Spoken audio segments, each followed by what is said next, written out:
aí, pessoal, vamos então a mais um quadro Pasto é Lavoura. E hoje eu vou responder uma pergunta muito recorrente que sempre aparece para mim. Professora, existe capim ruim? Pois é, essa é uma pergunta bastante interessante porque muitas das vezes a gente coloca a culpa do erro de manejo na planta forrageira. Então eu já vou começar esse quadro dando a resposta para vocês. Não existe capim ruim, o que existe é capim mal manejado. Obviamente que existem algumas plantas forrageiras que nos entregam melhores resultados em relação ao desempenho dos animais do que outras. Isso porque, provavelmente, essas plantas forrageiras são aquelas que são mais exigentes em fertilidade do solo e em manejo. E uma vez tendo sido atendidas essas exigências, a planta de fato vai entregar aquilo que ela prometeu. Então as plantas forrageiras elas vão ser classificadas, como nós já conversamos aqui em outros momentos, em diferentes níveis de fertilidade do solo e nível tecnológico para sua utilização. Então aquelas plantas que são mais exigentes em fertilidade provavelmente vão exigir muito mais de você como pecuarista no que diz respeito ao manejo. Mas em contrapartida ela vai te entregar muito mais resultados, ou seja, mais produção de leite, mais arrobo por hectare. Entretanto, aquelas plantas forrageiras que têm melhor valor nutritivo, como por exemplo, Braquiária umidícola, Braquiária decumbens, não são plantas forrageiras que se destacam pelo seu valor nutritivo. Elas vão entregar um desempenho menor, mas em contrapartida, elas são plantas forrageiras que têm menor exigência, tanto em fertilidade quanto em manejo. Se a gente for pegar, por exemplo, as cultivares de pânico máximo, Paredão, Miyagi, Mombaça, Juri, Tanzânia, essas plantas forrageiras são forrageiras que entregam para a gente excelente produção e entregam para a gente excelente qualidade, desde que bem manejadas. Só que se eu pego qualquer uma dessas plantas, da espécie pânico máximo, agora mudando de nome, agora ela vai passar a se chamar Megatissus máximo, mas isso aí é um detalhe. Então se eu pego qualquer uma dessas plantas, Juri, Tanzânia, Mombaça, e manejo ela de forma errada, ela vai se transformar numa enorme dor de cabeça, ou seja, numa planta forrageira ruim.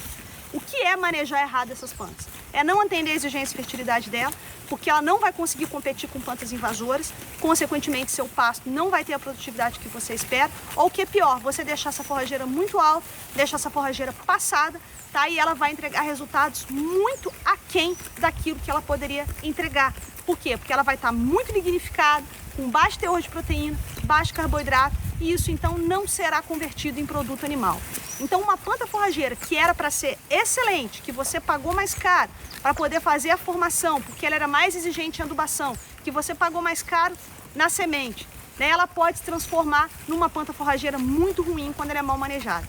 Em contrapartida, se eu tenho uma marandu que tem menor valor nutritivo do que o Quênia, por exemplo, e manejo esse marandu de forma adequada, ele pode me entregar resultados muito satisfatórios. E quando eu comparo, por exemplo, o Mombaça ou Quênia mal manejado com uma marandu bem manejada, eu posso obter resultados melhores na marandu, porque tudo depende da sua capacidade de manejo.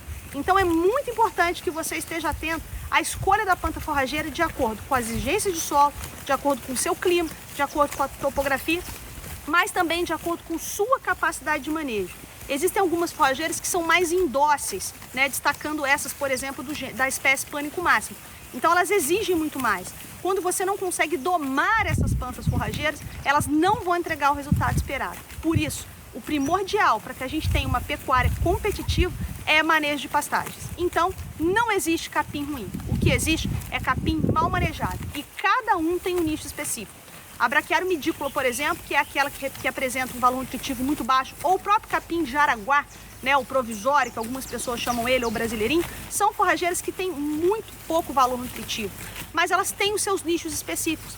Braquiária umidícola, por exemplo, para aquelas regiões de alagamento, e o Jaraguá, por exemplo, para solos extremamente ácidos. Então, cada um vai ter a sua indicação, cada uma vai ter o seu posicionamento. Então é importante que vocês estejam atentos a fazer um bom manejo, porque no final das contas é isso que conta no desempenho dos seus animais. Até a próxima!